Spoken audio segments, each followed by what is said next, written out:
continued conversation with World War II veterans, and I'm happy today to have Green Issac with me, and we're going to talk about his experience in World War II.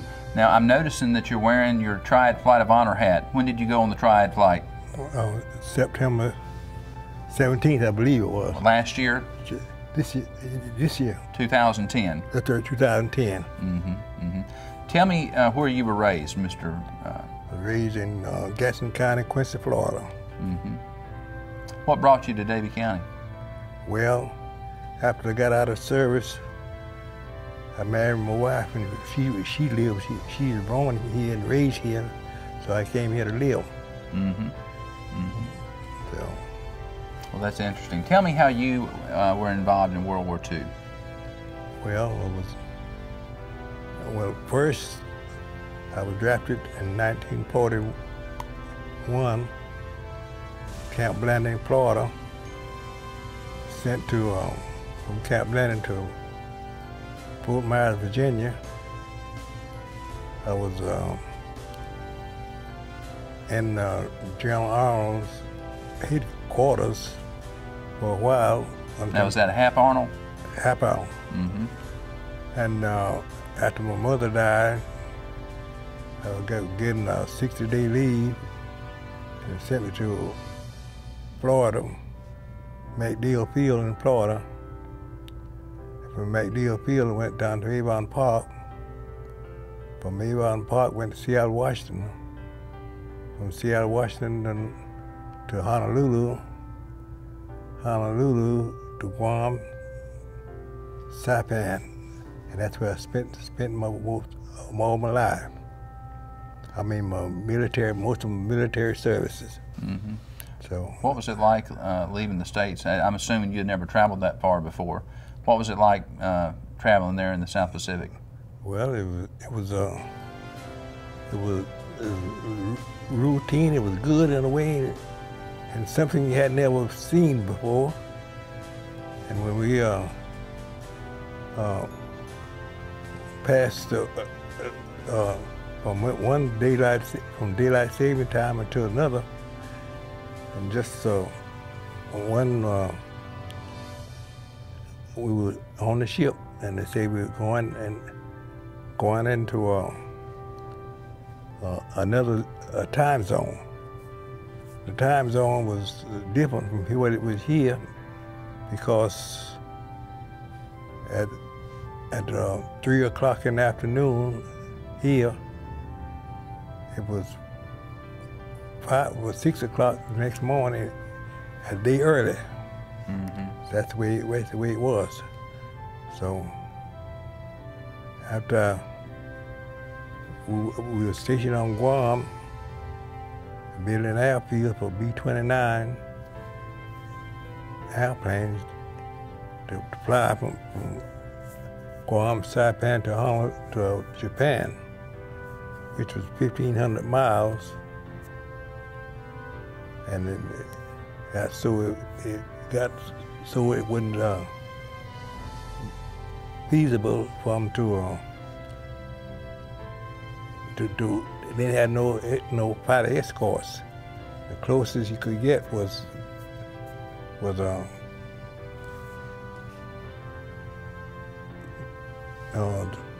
closest Iwo Jima Island.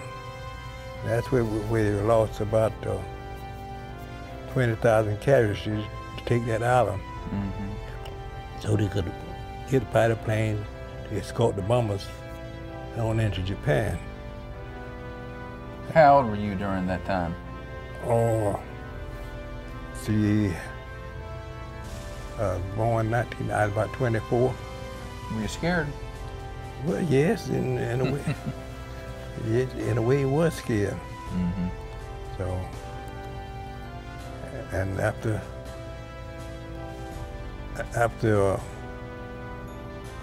they got hurt, my leg got broken, eye in an ammunition explosion. So that's what happened. On the ship? No, I was on Guam on land. So that's what happened. when I was put in the hospital, came back on a hospital ship to San Francisco, the Letterman General Hospital. Left Letterman, went to up here in Virginia, and from Virginia back to O'Reilly in Missouri, and that's where I got discharged from. Mm-hmm. So that's about it. Mm-hmm. Now, were you, I know in World War II there were certain Afro-American regiments and groups. Were you in an Afro-American group, or were you in a, was your group segregated, or was it not? Yes, it was segregated. We didn't have any Afro-American officers. I only had, it was the sergeant on down, the officers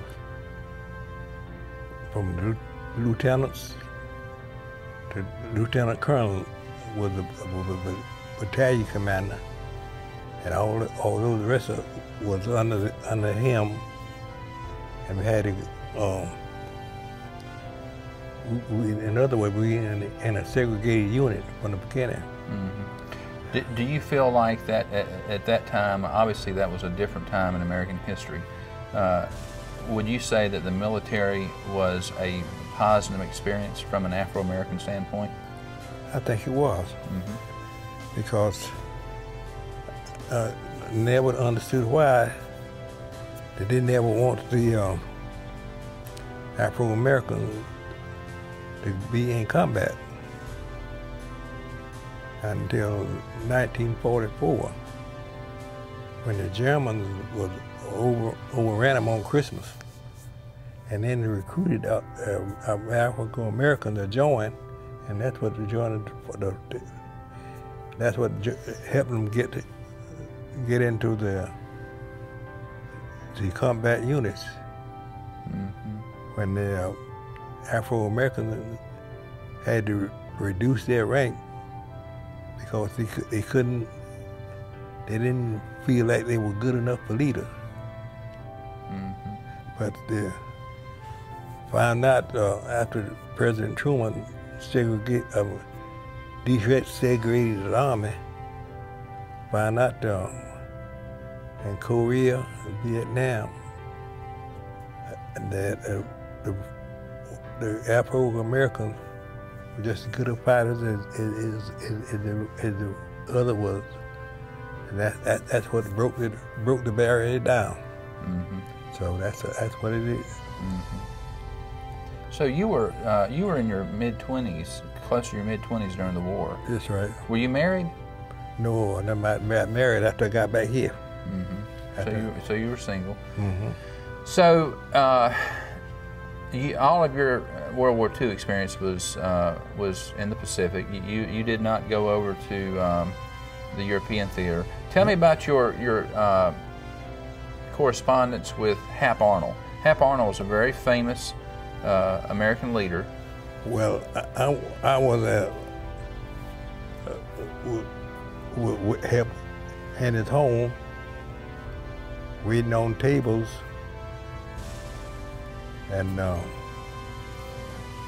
his wife and his baby son lived there with him, and his daughter was she was married to a Navy man, and she was there while he was in service. Mm-hmm.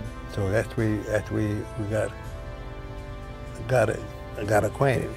His quarter was quarter number 8 on Virginia, mm-hmm. and General Marshall quarter was number 1. And that's the way they separated one from another.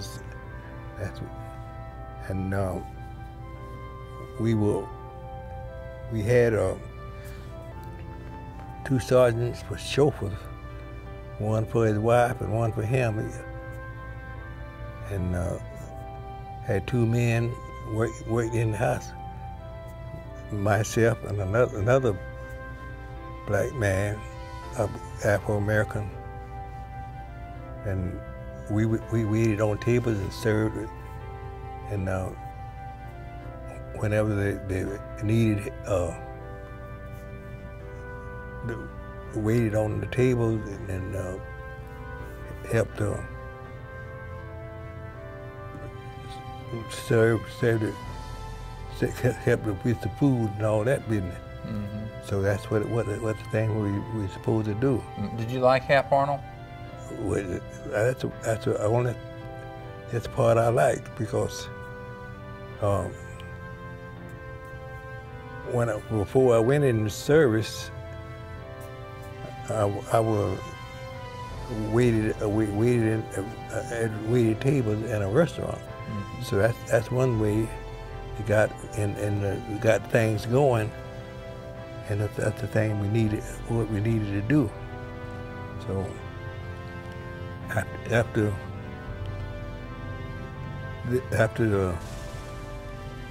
we came back from the service, and come to Knoxville, got married,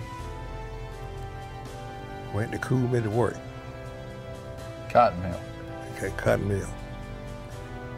They asked me, said, what was your last job you done? I said, well, I was welding. It was the 1899 Headquarters Battalion. Well, said, you can't have this job. That's a white man's job. So you got to go sweeping, hauling bale of cotton and things like that. So that's what I had to do until about 64. And when the law broke it down, about 64 until 69, until they closed down, that's the only reason. That's the reason that they had to get their people in the service, and let them know that it wasn't any segregation anymore. Mm. Do you think World War II assisted in the desegregation of the United States? I know it did. Mm. Tell me about that. Because after the people, after the companies in Europe, and even in Pacific, when the Japanese bombed Pearl Harbor, they didn't have anybody, any Afro-American. All they could do was cooks, messmen. They didn't have anybody, electricians, radio man, nothing. All they could do, all the black Afro-Americans could do was to wait table, mm-hmm. Cook and wait table. So that's what we. I remember a lady from right here, the name of Emma Hudson. Her son got killed when the bombing of Pearl Harbor. And Dory Miller, he was the messman. Well, when they bombed Pearl Harbor, he went out and mounted a machine gun, and had never had any training on it. But he shot down 3 of the Japanese planes. And only that, they gave him the next highest medal it was in the United States. But they put him on another ship, and he was killed when the Japanese sunk that ship. Mm-hmm. About later on in '43. So that's what we think. Let me ask you this. This is a personal question. You may not want to answer it, mm-hmm. but you were given a task to do during World War II, and you said you came back to Coolamy, uh-huh. and you were not able to get the level of job that you were wanting to work. I'm assuming you probably resented that. Is that a fair assessment? Oh, yeah. How long, I mean, it's 2011 today.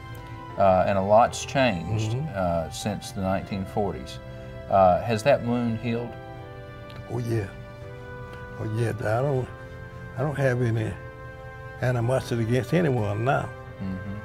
But I remember during the out in California when they were loading the bombs with hazardous material on the ship. I had a black Navy battalion wanted to load them to do all that dirty work, and they refused to do it. And they wanted to court-martial them and gave them, some of them a lot of time. But after World War II, they had to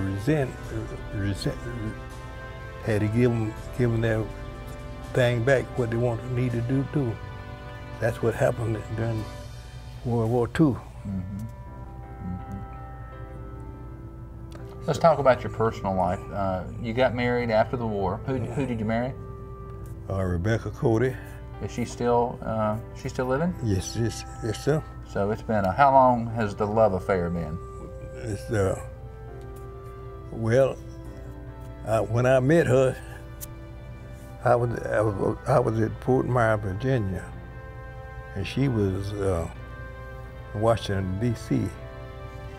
She was cooking for a general over there too, and I met her through the Arnold's and the Joneses. Her general named Jones, and that's how I met her, and from that on. So what year were you married? In 44. 44. That's right. Wow. You've had a long marriage. So, no, I said 44, it's 46, because when I got out of service, I didn't marry till I got out of service. So, what is that? Is that 55 years? 60. 60, that's right, 65 years. That's right. Wow, that's amazing. Where do you live now? Do you live in Coolamy? No, I live right here, right out here on William Street, right in Moxville. Let me ask you this question about World War II. Do you think dropping the bomb on Japan was the right thing to do? Well, I think it was at the time, because from all indications, Japan had the big guns back under those rocks, and wasn't any way the United States could have get them out of those rocks, because they could run those things back under those rocks and come back out and blast them with the big gun, and I think that's really what changed the war, and a whole lot of people saved a whole bunch of lives. In fact, they killed a bunch of them too, but it still it saved a whole bunch of lives. How many children do you have? 6. 6 children. 6. Let me ask you this. The reason we're doing this video is we want to put it here at the library and let people watch it and see some of the experiences of our Davie County World War II veterans. If you were going to tell something to your kids that maybe 15, 20 years from now they would be able to pull out and watch maybe after you're gone, what would you want to tell your kids? What's something you'd want to tell them? I'd tell them, don't hold any animosities against anyone, because what we went through, we couldn't help, but it helped in a way, a long way, because even though during the war, the 99th Pursuit Squadron bomber, from Tuskegee Institute, where they didn't want those people, those men to fly. They said they didn't have the gumption enough to fly a plane.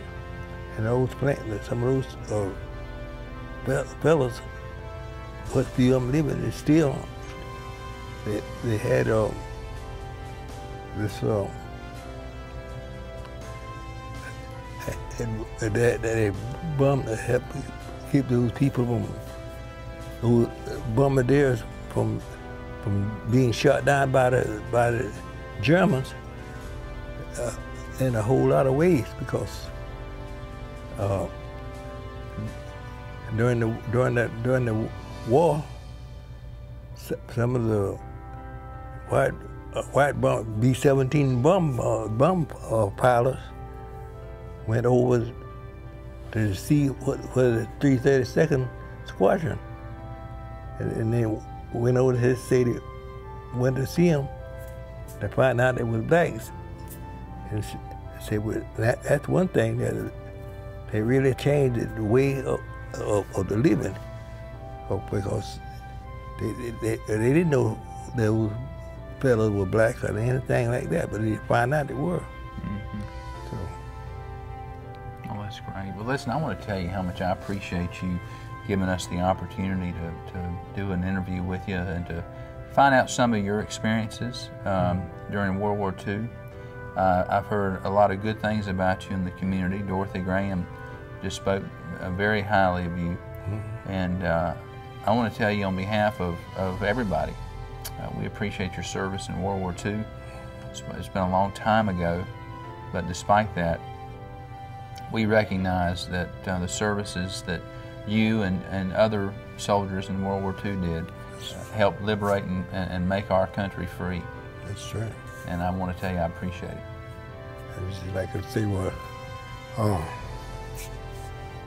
I remember when I first came here, your granddad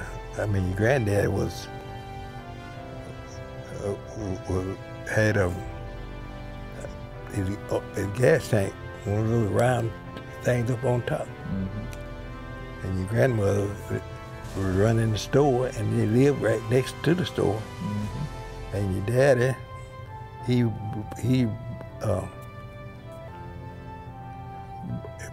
put up a house next to them. So I've been knowing Swicegood for a long time. Mm-hmm. So that's the way things work out. Yeah. And Clint Wilson and all those, Larry, Jim, all of them. You know the jury code community. I can tell that. I can tell that.